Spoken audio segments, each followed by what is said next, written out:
Hey, I'll be with you in a second.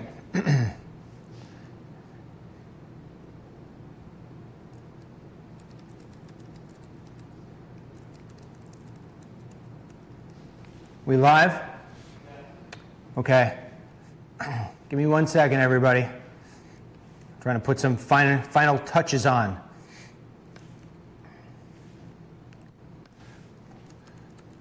Be with you in a second.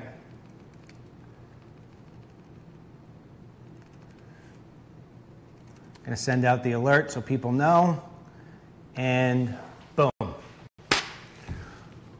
Alrighty. So I don't even know which camera I should be looking to. I guess I'm looking into this camera right here. All right. Actually, Tim, do we have camera 3? Makes it a little bit easier for me. Do we have camera 3? Can we put that on me? We're doing a little test here. We're trying to see how it works from our kitchen. We've been putting up cameras and lights all day. Unfortunately, we're running into a little bit of a headache, if you will, with some of the technology here. This shouldn't be the case, but it is. Anyway, so we're going to talk about a couple of different things today. Hopefully, maybe, Harlan will be joining me because that was the plan.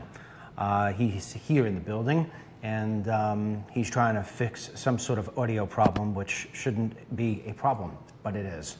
So anyway, we're going to go over a couple of different things. First of all, I need to give you a big, huge apology. In fact, I'll tell you what, Tim, before we get into that, while we let the crowd build here a little bit, why don't we do this? Why don't we show them our different camera angles? Let's go to camera number 1. Okay. That's not camera number 1. That's camera number 1. There you go. So we're trying to incorporate the entire kitchen in here. And what's the story? I'm wireless, so I couldn't get the XLR to work for me. It's a dedicated account. So you're wireless. What does that mean? I may cut out. Okay. Well, you might as well come on in because you got the schedule, right? So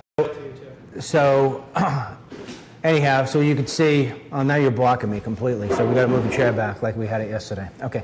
So you can see we're trying to incorporate the entire kitchen in here for the walk and talk. We will have it here at different times during the week. Go to number 2. Yep, then you'll see that will be my direct cam. And then go to number 3. We got different shots here. We got this. Then let's get Harlan in there.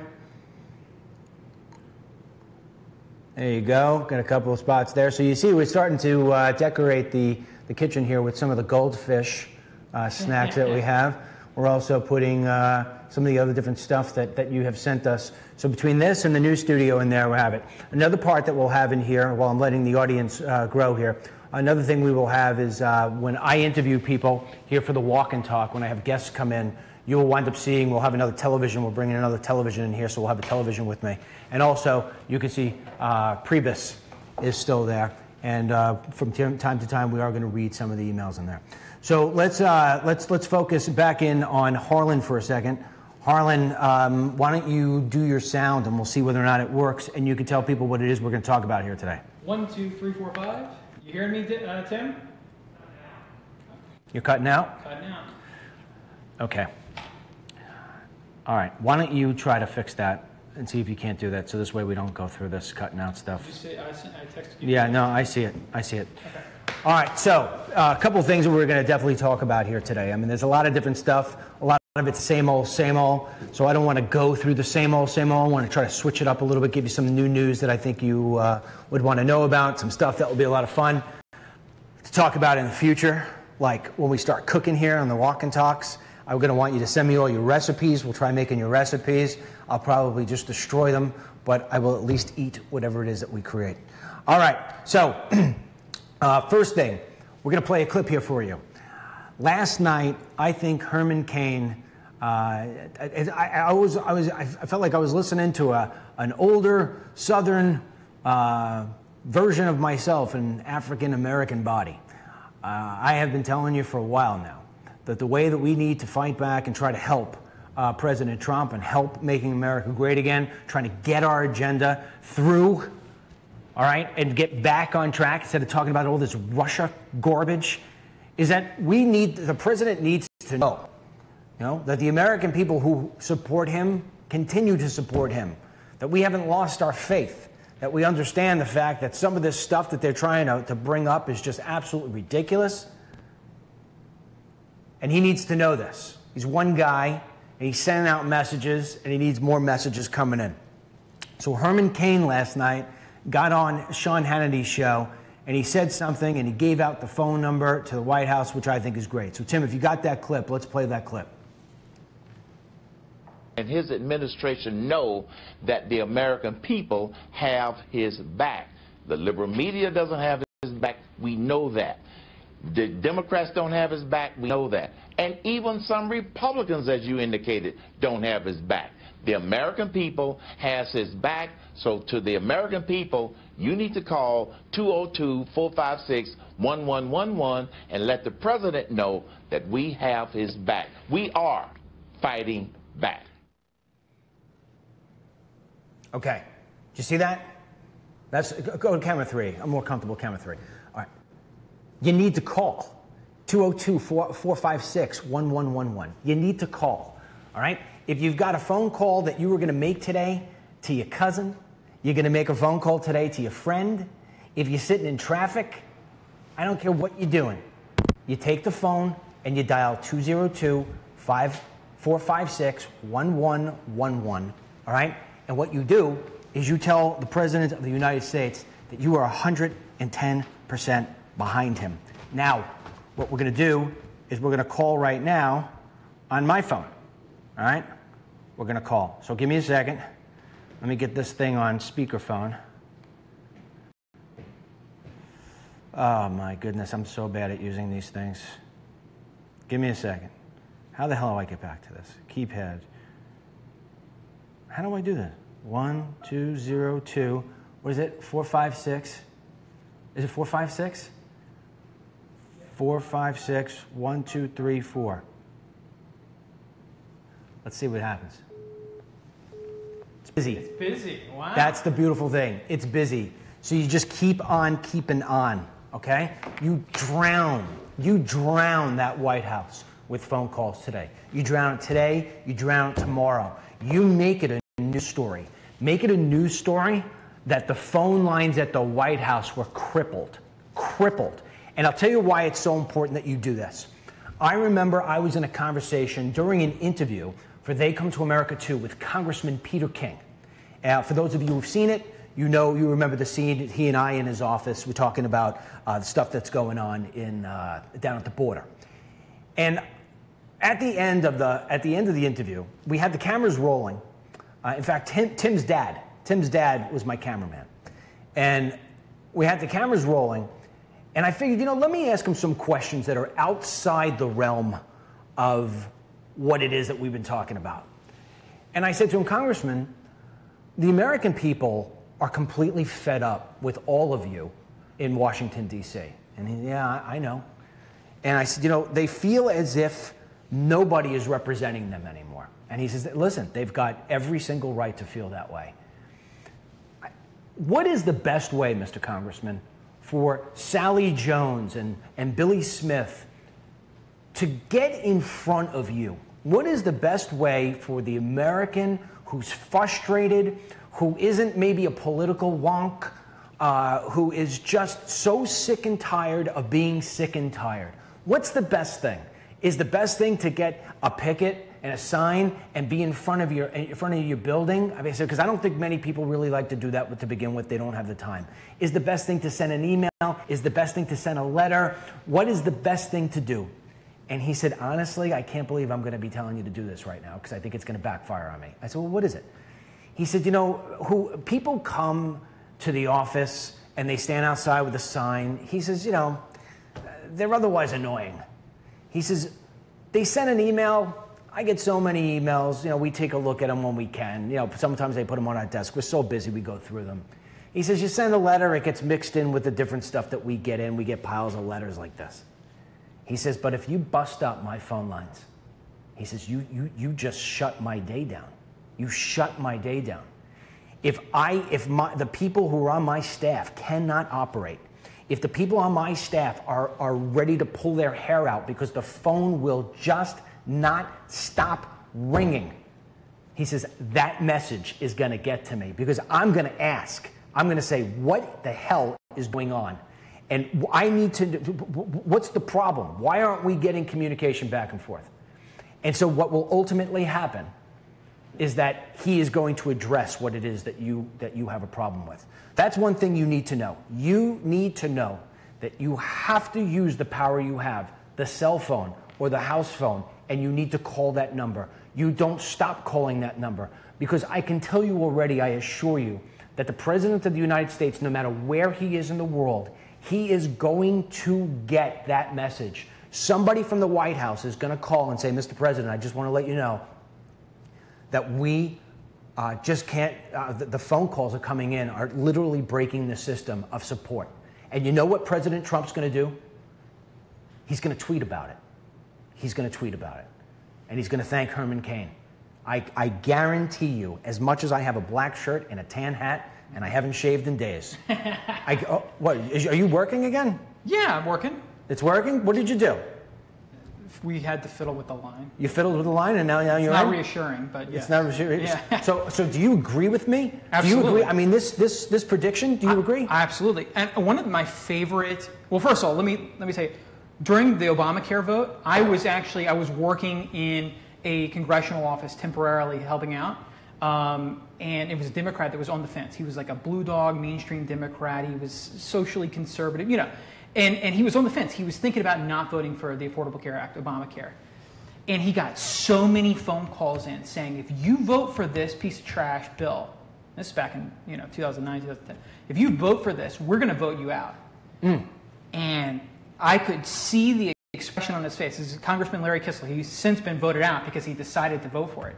He knew that it was a death march, it was a political death sentence. And the reason he knew is because he was hearing from so many constituents that was going to be it. Hold on a second. You could just bring that stuff to the kitchen table. Don't worry about it. Just don't hit any of the wires. Don't hit any of the wires. Just put it up over here. Ha, I got you. That's my daughter there. I got you. My daughter just went out to go buy all the groceries. Yep, I got you. Hey, you got my credit card? Don't run off of my credit card. All right, you got waters? All right. Anyway, all right, so let's get some of this stuff out of here. Well, I can tell you what. I know it works. I'll tell you why I know it works. I know it works also because years ago, there was an event in Washington, D.C., and everybody wanted me to speak at this event. And I wasn't getting an invite to it. And so finally, they met with me, and they said, yeah, we're going to put you on. I said, all right, fine.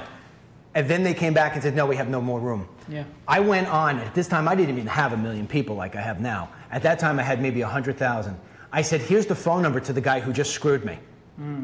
Their phone number, they lit up. Blew up. The guy called me at home and begged me, please tell the people to stop. You're shutting us down. Yeah. And I said, you know what? I'm not telling anybody to stop. Yep. Obviously, they're very passionate about what it is that they want. Absolutely. Yeah. So anyway. Well, one of my favorite comments I just saw is that somebody suggested that they start doing this to CNN and the New York Times, demanding fair coverage. They both do have switchboards. I'm not going to give up a line because I'm on CNN, but you can find it. You know what? Maybe I'll call up Sean. I'll ask Hannity. Hannity or Kilmeade. I'll say, you know what? I'm going to break my rule. I'm going to come on and I'll call the number out. Yeah. I'll do the number. I have no problem. I want to try to call it one more time. I'm going to try calling it one more time. 1202 456 1234. No, it's 1111. That's the right number. So it's 1202 456 1111. All right. So we'll try one more time. Yep. It's busy. All right. Harlan, you want a drink of water? No, I'm good. Are you sure? No, I'm good. I got the coffee. Okay, so anyway, we told you about that. So now you know the phone number. You got to call. You keep on doing it. You keep on doing it. You keep on doing it. We'll keep on reminding you. You know, Harlan. In fact, tomorrow night I'm going to do a wine and talk, and we'll bring it up and we'll try calling at nighttime. I'm sure we'll have a good time. I'm sure we'll get through it at nighttime. We'll have a good time.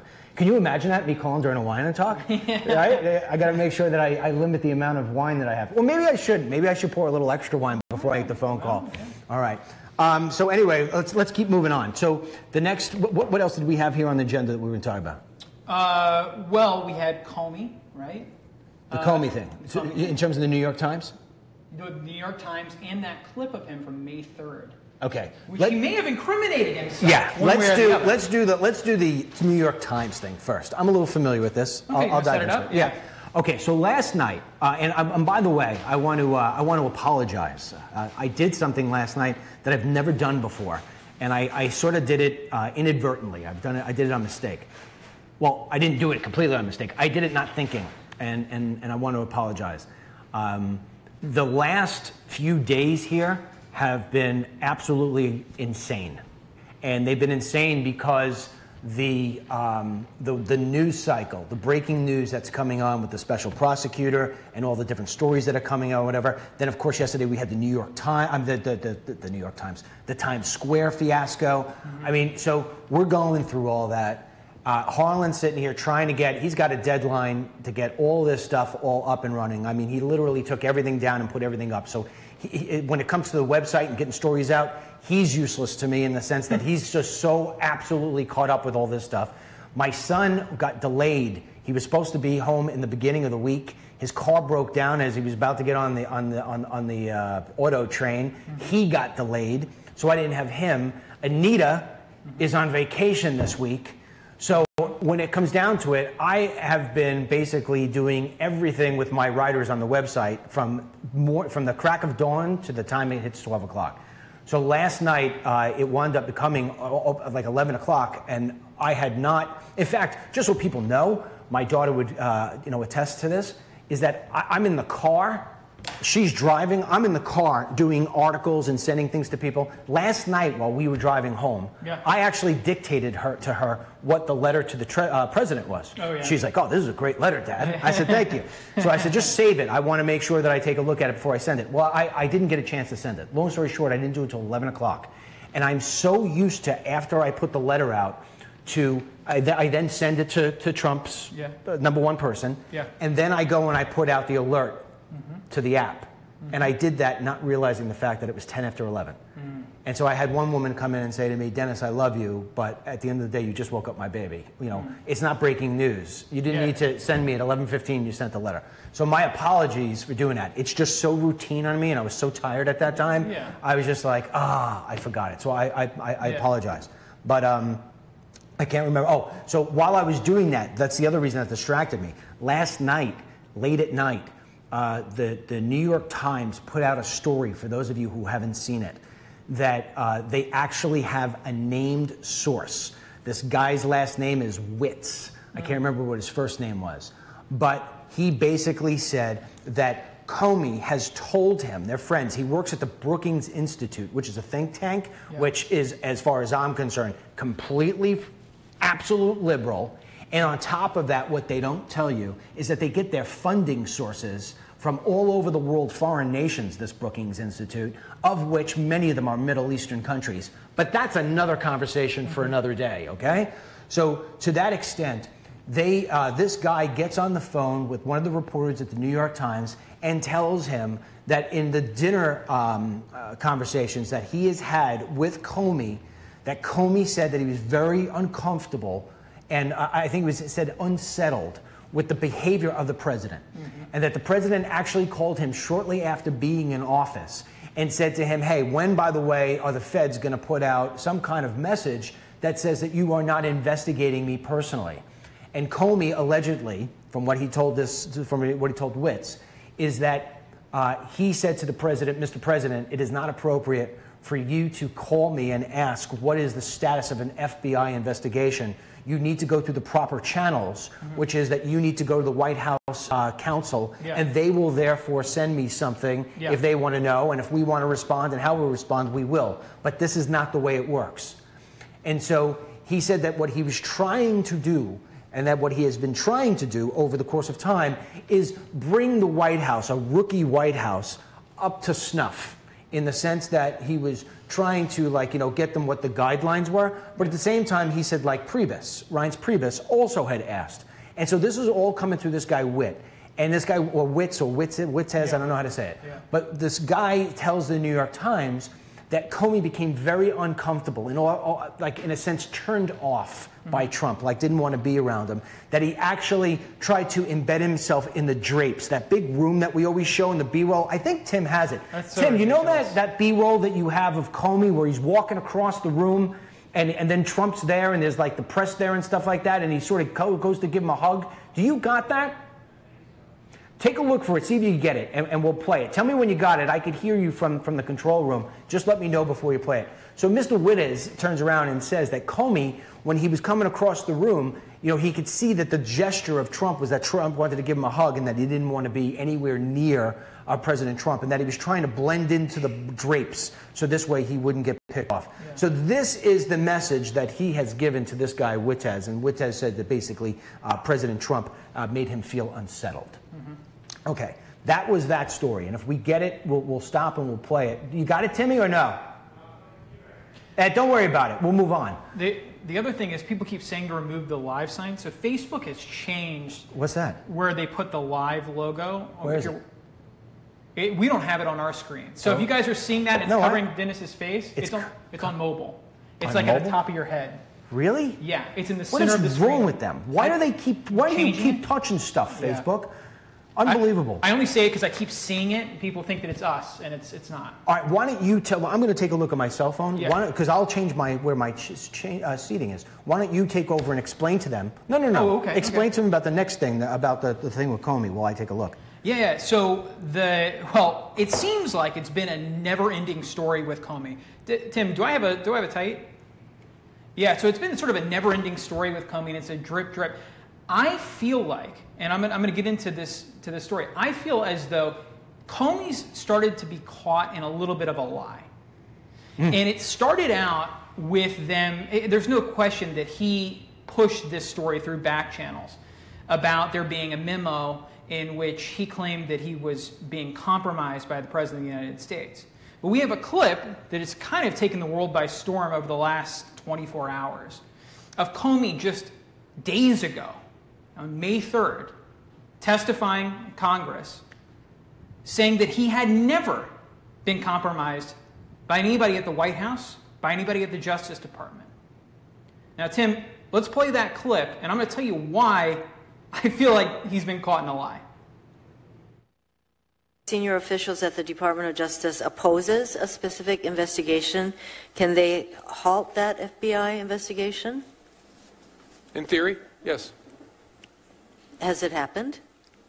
Not in my experience, because it would be a big deal to tell the FBI to stop doing something that without an appropriate purpose. I mean, oftentimes they give us opinions that we don't see a case there, and so you ought to stop investing resources in it. But I'm talking about a situation where we were told to stop something for a political reason. That would be a very big deal. It's not happened in my experience. So Dennis, what Comey just said there days ago, and we have to put this into context. This testimony before Congress came after the supposed or the alleged memo in which he claims that the president tried to compromise him. So one of two things has happened. Either one, this memo doesn't exist, and this has been a total fabrication to try to undermine the president of the United States, or he perjured himself when he was under sworn oath to tell the truth, and he said that the president of the United States had never compromised him. So which one is it?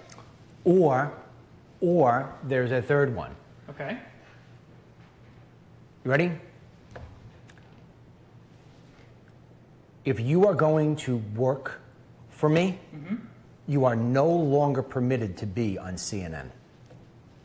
Right. Ultimatum. Yeah. Okay. Ready for the next one? Yeah.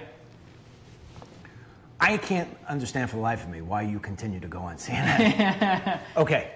Now, if you want to take what I said on the second go and try to make it as if I gave the same message I did on the first one, you are misinterpreting. Yes. Because I'm not telling you, I can't tell you, per our contract, where you can and cannot go. So why would I do that knowing that I can't do that? I can say to you, I don't know why you're going on there anymore. Big difference. Now, internally, am I trying to send a little message to you? Maybe. Yeah. Maybe. But am I going to incriminate myself? Am I going to push the envelope past something I'm supposed to and not supposed to do? No. Or maybe I just said it because I simply cannot understand Why you still go on CNN? So to that extent, Comey takes that. Yeah. And understand something. I don't know where are we? All right, understand something. There is an old saying that lawyers are spoilers. Okay? And the same thing comes when it comes to these FBI guys.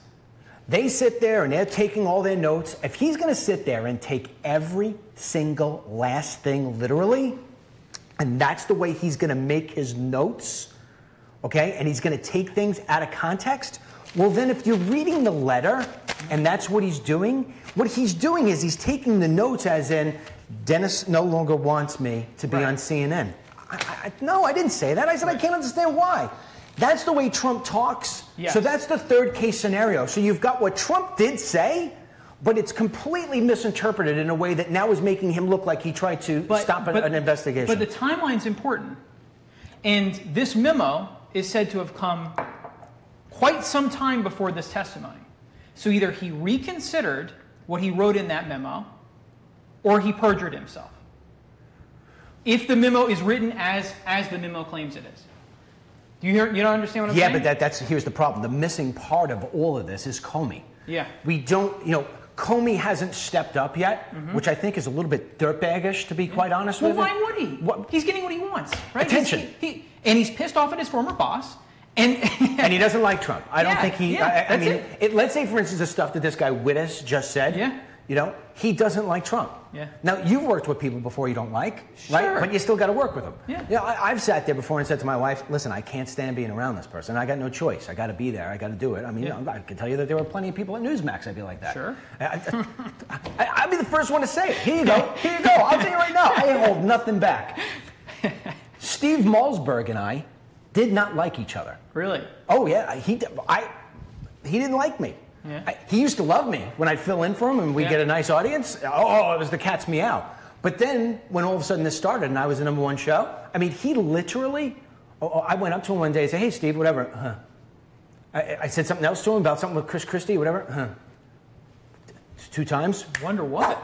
Oh, because he used to be the #1 guy. Now I come and be the #1 guy. Instead of being a team, it was one up individualized. So I mean, literally, you would walk into Newsmax and there would be the Malzberg side and there would be the Lynch side.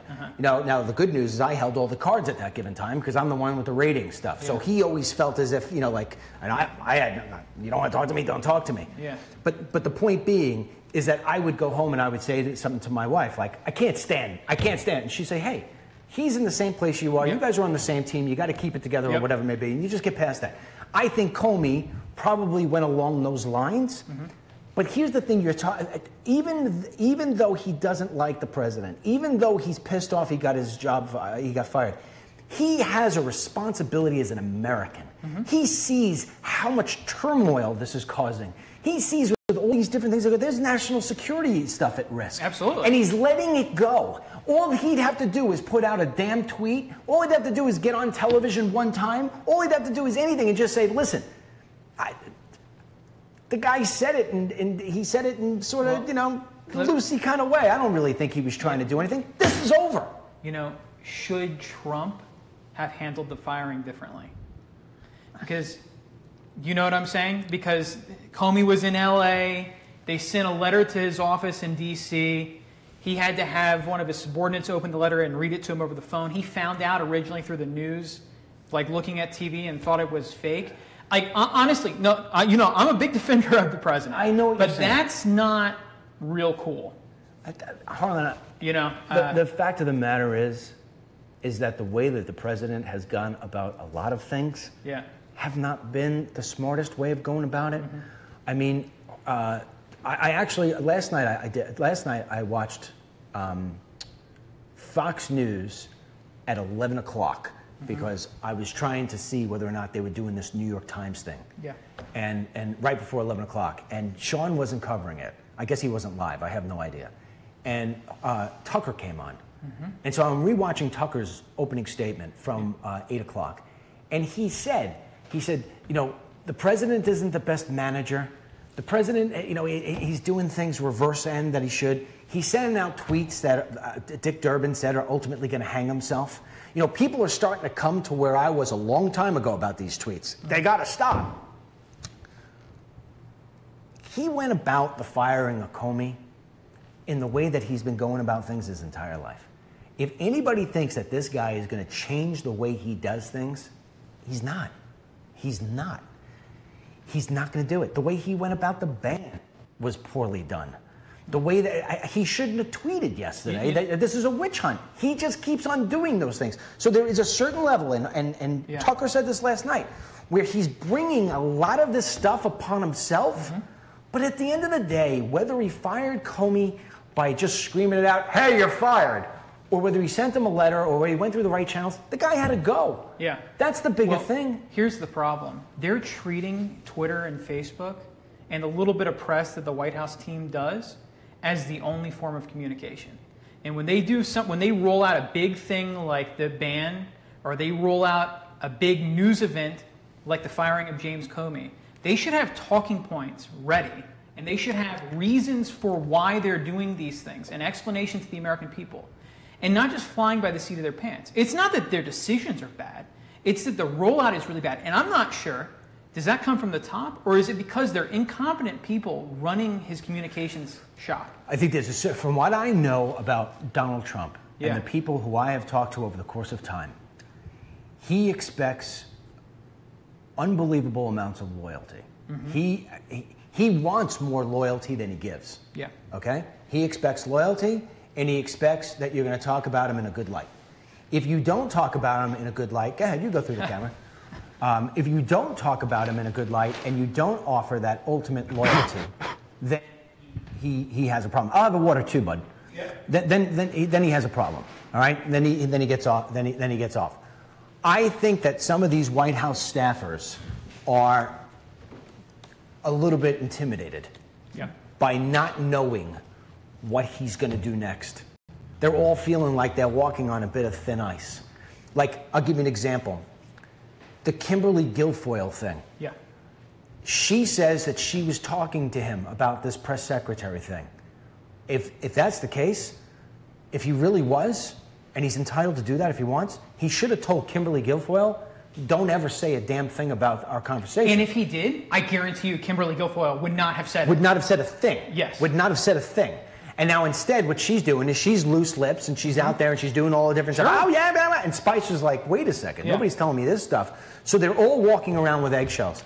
That ultimately is leadership. Yeah. That is leadership. And so we are seeing where he isn't, look, at the end of the day, Donald Trump is not a perfect person. Who is? No, okay? So we're starting to see some of the things, because we're with him every day at this new capacity, where he does have some short-changed parts of his personality, but these aren't hard to fix. Yeah. Like you said, let's get into yesterday, right? Yesterday, Harlan and I are talking, and we were sitting here strategizing about the shows, because we're starting to get into this next phase of getting ready. And I said to him, look, I need you to come back to me with our plan. And this time I want you to come back to me with the plan, not just talking, because we do a lot of talking. Yeah. I want you to come back with it written out. I want you to have it in a consultative sort of way. Now, why did I tell you to do that? I told you to do that for two reasons. Number one is because I want it on paper, right? So we can make notes and we have it. Number two is that I want you to go through the channel of looking at what it is that you're putting down on paper versus what it is you're just saying out loud. And then, therefore, when you see something looking back at you, you may say, that's not a good idea after all.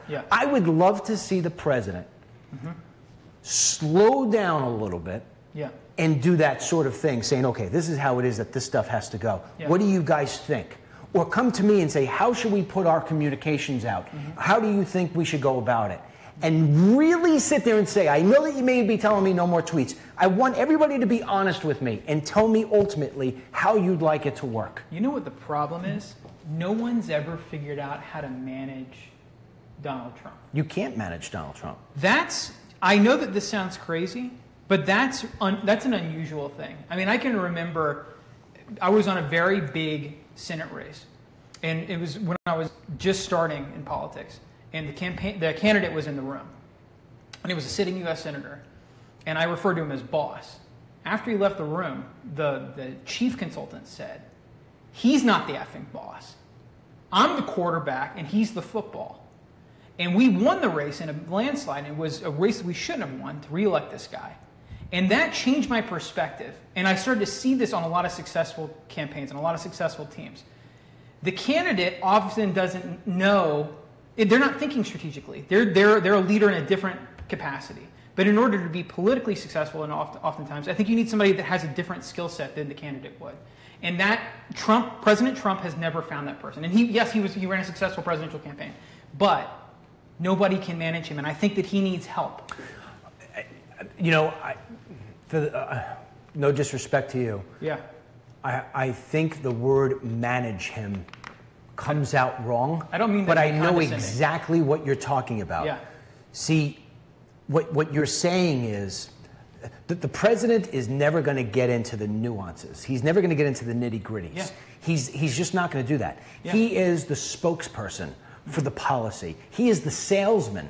He really is. He is the salesman. Yes. Right? For many of the things that have to go on. Yeah, at the end of the day, he's the decision maker. That's another thing. No question. But what we're talking about here is that, let's say for instance the president were to pick me. All right? I would sit there and be like, okay, this is the way our messaging has to be. Yeah. All right? We are not, and he's not in the room. Right? Yeah. So it's all of us. It's what? The 3,000 people and all of us. We're sitting around. We're in a room. We're in a big auditorium. And I'm up on there, and I'm going to ask raise of hands, right? How many people? And I want you guys to use the little buttons if you like it. I'll be able to see it as it floats by. I don't know. Did they take that away? I don't even see that stuff anymore. They're messing with it. They're messing with this this stuff, right? I don't know why.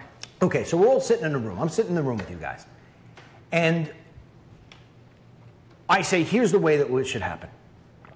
We are not going to have the president stop tweeting because that's going to take the life out of him.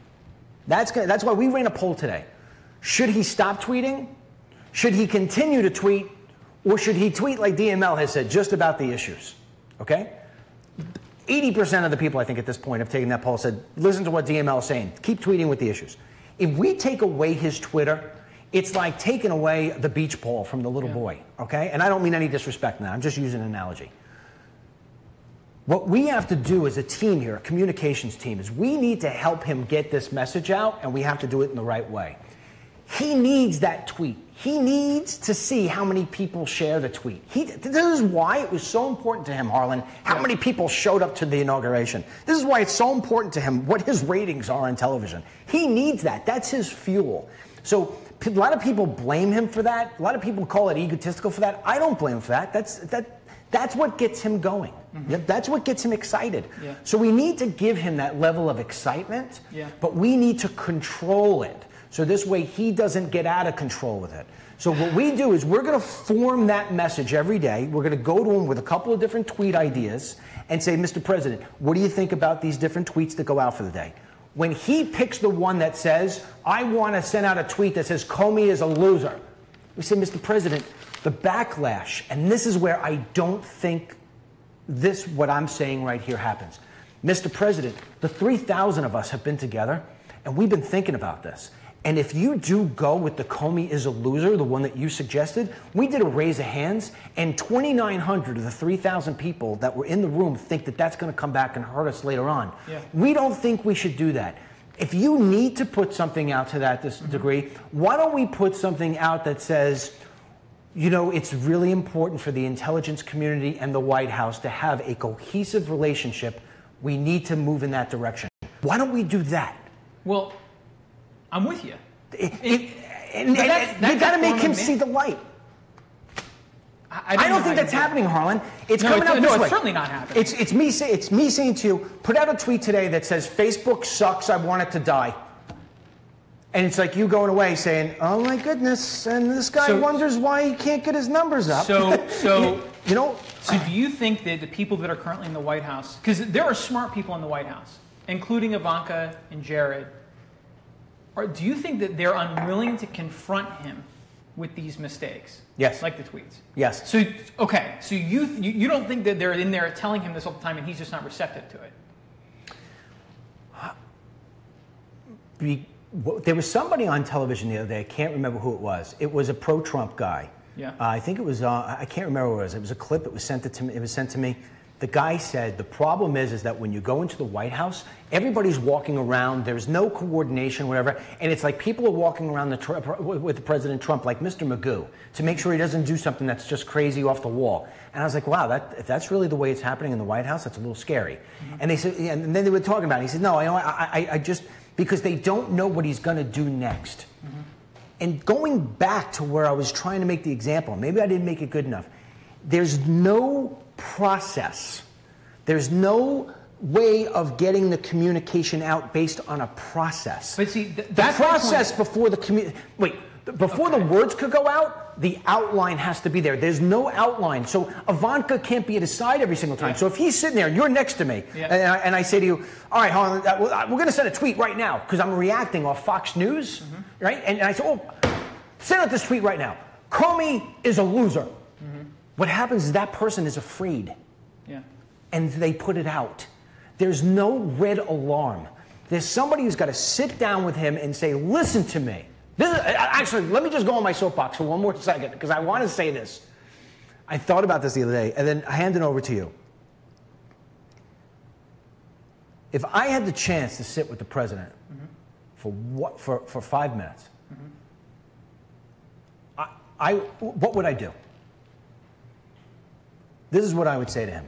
I only got 5 minutes. He says to me, hey, listen, you've been sending me these letters. Everybody keeps on telling me I got to meet with you. Why do I got to meet with you? I am not going to sit there and say to him, you know, it would be really a good suggestion if you did mandatory E-Verify right now. I'm not going to waste my time with that. I got to get in the door. So the way I'm going to get in the door is I'm going to look him straight in the eye. Straight in the eye. I'm going to say, Mr. President, I truly believe that you can make America great again. I truly believe that you can have your face up on Mount Rushmore, which will stay with this world long after you're gone. But if we don't change certain things, little twists here, little twists there, we're never going to wind up having you on Mount Rushmore, let alone getting you into your next 4 years. And what's going to happen is long after you're gone, people are going to be joking about you. And nobody's ever going to think about the buildings you made. Nobody's ever going to think about the golf courses you built. Nobody's going to ever be crediting you for the wonderful children and grandchildren you have. They're always going to look back and one thing's going to be remembered. Donald Trump was a joke of a president. That's not what you want your legacy to be. And there is a fine line right now between having your presidency be a joke and having your presidency be one that is worth Mount Rushmore. And what we have to do is control the narrative. If we could control the narrative, we will win this game. And the way that we control the narrative is we beat them with results and we beat them with messaging that people want and they cannot deny. That's not what's happening right now. And I can help you do that better than anybody else because here's the thing, Mr. President. I think like you. I act like you without some of the haywire stuff. I understand these problems and these issues. We think alike when it comes to it on how to fix it. And here's the biggest thing. I'm not intimidated by you. So when I see that you are going to put out something stupid like Comey sucks, he's a loser, I'm not going to allow Harlan to hit the send button. If you want that send button hit, you're going to have to fire me first. I'm done. Yeah. I walk out of the room and you know what Ivanka says? How much does he want a year? That person, it doesn't have to be me. That person who says that to him, Harlan, yeah, we're in. Nobody says that to him. Yeah. I think people are saying it to him. You do? Yeah. Okay. And I believe. Who's the president listening to? Who's saying that to him? I want a name. I find it impossible to believe. Give me the name. I'm sure Kellyanne Conway's done it. I'm sure Steve Bannon's done it. I mean, I'm sure that Manafort did it back during the campaign. I'm sure. Well, I don't know about Corey, but I'm sure people have brought this up to him. How could they not? How could they not? I don't think so. Well, then then this undermines one of his primary talking points when he was running for president, which is that he knows to go out and he knows how to hire the best people. I don't think he knows how to hire the best people. Well, I have never agreed. I have never agreed with that. Well, I have met some of the people he's hired. Mm-hmm. I don't think that. Yeah. You're going to tell me Roger Stone is one of the best people you can hire? You're going to tell me Manafort is one of the best people you can hire? You're going to tell me Corey Lewandowski is one of the best people you can hire? You know, with Manafort and Michael Flynn's turned out to be not one of the best people that you can hire. With Manafort and with Roger Stone. Well, Manafort's a little bit more credible than Roger was, but they were part of the Reagan campaign. To me, I thought Manafort to me was a used car salesman at the worst end. They were part of the Reagan's 1980 campaign, and I think that they're effective communicators, and that's how they got their start.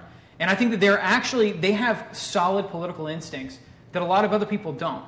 And I do not believe President Donald Trump would be president of the United States today if Roger Stone hadn't been his consultant in the early days of the campaign. I completely disagree with you. I don't even think he would have run for president. He would not have been president today had Kellyanne Conway not been hired. Well, that's true. So let me say this. Yeah? I don't think all of his hires suck, but I don't think all of his hires are all great. You know, you can't say that he surrounds himself with only the best of the best. I think what he does is he surrounds himself with people for whatever reason that he thinks can offer him something. And then when some of these people turn out to be a little shady, or they turn out to be not so great, or he's not exactly thrilled with some of the things he says, he dumps them. Yeah. Kellyanne Conway, Harlan, saved. Well, there's no question. And Bannon saved that thing. After Manafort, I think that thing was ready to blow up. There's no question, but I think there's a time. Well, look, Manafort was important. I mean, there's a time for everyone. And Manafort was important to securing the nomination as they were going through the process of getting the delegates. And look, for a while there, it seemed like Ted Cruz's campaign was positioning itself to challenge him and to upend the rules at the... So, my point is, yes, you're right, that Kellyanne Conway was integral to him winning. But I believe that Manafort was, and he served his purpose. And I think Roger Stone served an early purpose. And one of my big takeaways from studying Secretaries of State, Chiefs of Staff, is that they need to know the president's weakness. Yeah, and I just gave it to you. Well, you could look at President Ford. Two of his chief of staffs were Donald Rumsfeld and Dick Cheney. Two extremely powerful, no BS guys. And one of Ford's biggest problems is he's a former legislator, and so he wanted to meet one-on-one with every person. And they realized that that was impossible and that they had to manage his time better. And so they stood up to him to do it. One of President Donald Trump's biggest problems is that he wants to over-communicate. And he feels as though that's been justified because he won the presidency. But I feel like in many cases he won the presidency in spite of that. And nobody's talking about taking the Twitter away from him. It's just, as you said, going through a process. And I know you don't like that word, managing, but that's what this is. It's having the guts to stand there with the president and say, look, Mr. President, you trust my instinct. That's why you hired me.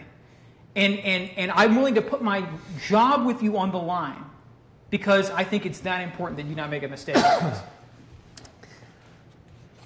I agree with you when you're saying about finding what his weakness is. Yeah. I think his weakness is, and I don't even know if it's a weakness. He has, it's not what makes him weak, it's what makes him empty.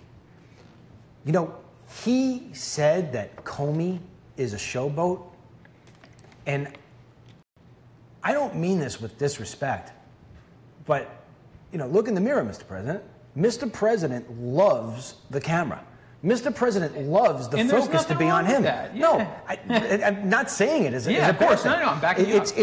It's that if he is not getting the love, if he's not getting the attention, if somebody's draining the attention from him, he doesn't operate well. This isn't something new for me. I've known this all along. He needs to be the guy in the room who's getting the cameras on him. So to manage that weakness, if you will, if you want to call it a weakness, it also happens to be a strength because when he says something, people want to listen. Yeah. They want to listen either because it's uplifting, it's either funny, it's either not said correctly. I mean, I'll give you a perfect example. You know, yesterday he put out a tweet. You know, I got the same problem. I misspell things all the time. You know, there was the tweet counsel was spelt with a C instead of an S. You know, he's got this way of saying things that are so imperfect, and so people are just entertained by it. They're entertained by it, they're encouraged by it, they're lifted by it, and sometimes they're ready to fight because of it. The fact that the president can get attention to himself is fantastic. We just got to make the attention the right way. The fact, in my letter last night, I sent to him yesterday, there was a report that 17% of our workforce here in the United States, 17% is foreign born. The fact that that isn't tweeted out, if you want to tweet out a negative, and we're tweeting out witch hunts, is beyond me. Secondly, the unemployment rate hit a 30-year low yesterday. Why aren't we tweeting that out? Yeah. That's what we should, that's the narrative. Why isn't MSNBC, CNN, and ABC, NBC, CBS opening up their shows? Can you imagine if it was Obama? I don't even know who CBS News is, but whoever the commentator is, it should be like this. Today there was a report out. We have now hit a 30-year low when it comes to unemployment, thanks to President Trump. If it was Obama, it would say, President Obama walked into office and he had a terrible thing left over for him from President Bush. But within 4 months, he has now taken the unemployment rate to the best rate it has been in 30 years. Thank you, President Obama. They're not doing that. They're not doing that because Trump, first of all, because they want to talk about Trump getting whacked at the knees. But secondly, and this is where I think the communication team is missing, the communication team has to take something as boring as unemployment rates and bring it into some sort of excitement. And they don't got that creativity. They don't got that creativity. They should be banging that drum and banging that drum and banging that drum. If we were in the communications team, I'd say to you, you know what, Harlan? Let's get one of our video guys here in D.C. Let's go find somebody, man. Let's go find somebody who was unemployed, got a job. Let's get him a Democrat and bring him to the White House for dinner. Yeah. And they're going to get to eat with the president and Melania. And we're going to film the whole damn thing. That will get the news. And that will get the news. And it will be about the unemployment. And then you're going to get a Democrat saying to the president, I wasn't able to pay my bills for the last 7 years, Mr. President, and now I can. Thank you very much. Right. That's what you do. And nobody in there is doing it. Not Kellyanne Conway, not Sean Spicer, not Reince Priebus, not anybody. All right, what else you got? Because we're running out of time here, 12:22.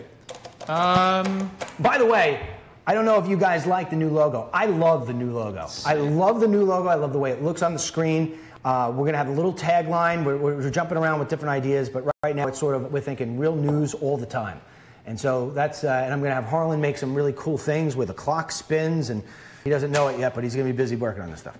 Always. All right, what else we got? Well, so we had that article on DennisMichaelLynch.com about Trump going easy on Iran. I hate to pile on it here, but I know this is something that people will be interested in. It got buried. It got buried. What? It got buried in what? The news of the last 24 hours? Absolutely, it got buried. Yeah. So, I mean, how much do we know about that? I mean, actually, you know what we should do? I'm gonna push that off to Wine and Talk. I'll tell you what, because I don't want to pound on them. Let's come away. One of the things that we get criticized from our folks here is they want some uplifting stuff that's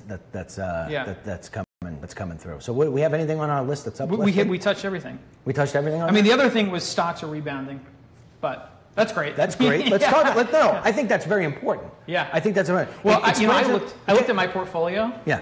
And in the last 45 days, it's up 50%. Really? It's just like President Trump's like the best thing to ever happen. Everybody's making money. Everybody's making money on President Trump. Yeah. Everybody's making money it's crazy. On President Trump. It's crazy. Yeah. I mean, listen, everybody's making money on him. You know, but here's the thing. Here's the important thing. All right. I don't know which camera I'm looking at. Yeah. But actually, if you could, Tim, use camera 3 because I want to read some of these comments before we jump off here. You know, what happened is that the stock market has been on this crazy great run. And the reason why it's on this crazy great run is because the stock market is based on futures, on future earnings. So if companies are feeling very good about where things are going, meaning deregulation is taking place, new tax reform is going to be in place, Obamacare, which is a job killer, is going to be replaced, and they believe that this whole pro-Trump, pro-business agenda is going to get through. They're not like you and I where they want it yesterday. They're banking on, is it going to be in 12 months? Is it going to be on 18 months? Because my business is going to be able to get better. It's going to be more growth. That is ultimately what brings up a stock because of positive outlook. Okay. So what happened with all this stuff with President Trump going on with this Russia stuff and la-di-da-di and a special prosecutor or whatever it may be, the stock market tanked the other day. I mean, I think it lost almost 400 points, right? It did. Okay. So it lost almost 400 points. So what the thing was, oh, well, why did it lose 400 points? And the reason why it lost its 400 points is because investor concerns was that now that with this probe going on, that President Trump is not going to be able to get his agenda through. Now, if that really was something that was sustainable, something that really people believed that we were screwed and this guy was going to be like totally impeached, which he's not going to get impeached, but if he was going to get impeached and everything else like that, that really says we're not going to be able to go through with this agenda, and therefore businesses will start to tape back. They won't hire as much. They're going to start hoarding some of their cash. They're not going to invest. Maybe they will stay overseas. La-di-da-di-da-di-da-di, you get it. So we would have seen an epic drop. We would have seen the Dow would have had like 5 straight days in a row. It was boom, boom, boom, boom. Wasn't the case. It was a temporary slip, and the thing now has started to come back up. Right? Yep, that's right. There you go. All right, you have anything else? I think that's everything. Yeah. You know, one other thing yesterday, before we go off, one other thing that I want to say, you know, yesterday we had Roger Ailes passed away. And I was talking yesterday about how it was that I would have never really been in this business right now had it not been for Fox News. Fox News gave me a platform when nobody else would. You know, I couldn't get into film festivals with all the They Come to America films. I was spending crazy money on PR, trying to get into ABC, NBC, CBS, all these other different places. Nobody would give me anything. And it wasn't until Fox News and Brian Kilmeade got me on there. And I had told the story yesterday, that I had sent copies of They Come to America 2 to Roger Ailes and to his wife. And 3 days later, I wound up getting a 1-hour special with Sean Hannity. So, you know, Roger Ailes played a major, major role in that. And I had never, ever forgotten that. And one of the things I forgot to say yesterday, for, filling in for the gaps for a lot of people who do not know about my particular history prior to the election, because I know a lot of people started to jump on, you know, the DML page and started following me around the election time. Losing my voice here. But one of the reasons why I no longer have my my Newsmax television show is because aside from what I've told you before about on a Monday, I was reporting about Hillary. Then on Tuesday, I was told I was no longer allowed to report on things that I wanted to report on. And then on Wednesday, they pulled me off the show with Harlan being my guest, sitting across from me like he is now. They pulled me off the show while I was giving a monologue about how I was not going to agree not to report things about Hillary Clinton. One of the other things what happened that day, which triggered me off going into that direction, was that the CEO of Newsmax, Chris Ruddy, wanted me to play a hit piece about Roger Ailes. And there was no way that I was going to play a hit piece about a man who really gave me the sort of opportunity that nobody else would have given me. And, you know, that's that. I mean, whatever he did on this other stuff, whether he did it or he didn't do it, whatever. But you cannot take away from this man of the incredible things he did, especially when it comes to America. I don't think people understand how important Roger Ailes was. Prior to Roger Ailes starting Fox News, conservatives did not have a voice on television. Mm-hmm. It was left, and there was nothing else. Yeah. And thank goodness. I mean, George Bush Sr. came about and said that he doesn't think he would have been president had it not been for Roger Ailes. So keep that in mind. All right, so I'm going to end off on this. It's 12:29. We're going to go exactly 1 hour, and that's it. I guess the important thing here is to tell you that tomorrow night we will have our wine and talk. I'll probably do that sometime around 8 o'clock. Keep on going to DennisMichaelLynch.com all day. We've got great articles. My son is now back, and he's spearheading a lot of that stuff. He's a talented guy. We're training a lot of stuff there. If you haven't gotten the DML app, you got to get the DML app. I mean, yesterday I got a lot of emails from people coming in saying, DML, you were in front of all this news all day long and everything. Thank God I had the app. I mean, this thing is the best thing in the world. If you don't have it, please go get it. You get it by going to the iOS store or you go to the Google Play Store, you search for DML app, you download it, you put the notifications on, and periodically, once a year, I'll send you a notification at 11:15 at night. But most of the time, that's what I said last night. But most of the time, we do it a couple times during the day with breaking news. Other than that, you're always going to have stuff going through the app, whatever. And so let us know what you thought about the kitchen setting here. All right, did you like it? Let us know what you think about the new logo. Do you like it? Be delicate, because my daughter came up with it, and I also loved it. Once I saw it, I said, that's what I want. So anyway, we've got it. So you do that by you go up to the top and you use the Submit News button and send us something from there. So each day that I do this, I make sure, I'm not going to read the previous stuff today because we waited too long, but I will go and read some of your stuff here because Miss Mary tells me I have to all the time. Here we go. You love the kitchen setting, Teresa says. Thank you very much. Whoa, Roxana, that's not going to work. Next, who do we have next? All right, so we have love the kitchen. Kitchen sounds is great. Yeah. We've got love it all. No Lieberman for FBI, okay? That may be something that we talk about tomorrow. Great walk and talk. Love the kitchen setting. Love the kitchen setting. Why not free Soros? DML, thank you for your far left media. Is trying to bring us down. I like both. Love the kitchen setting. Like the logo and the setting. Fantastic. All right, looks like everybody's happy. We thank you very much. Okay, until tomorrow night, may God bless you. May God bless our troops. May God bless the President in these United States. And may God bless Harlan Hill for fixing his sound. And Tim for fixing the cameras. And my daughter for bringing us the waters. Yes. All right? All right. Over and out.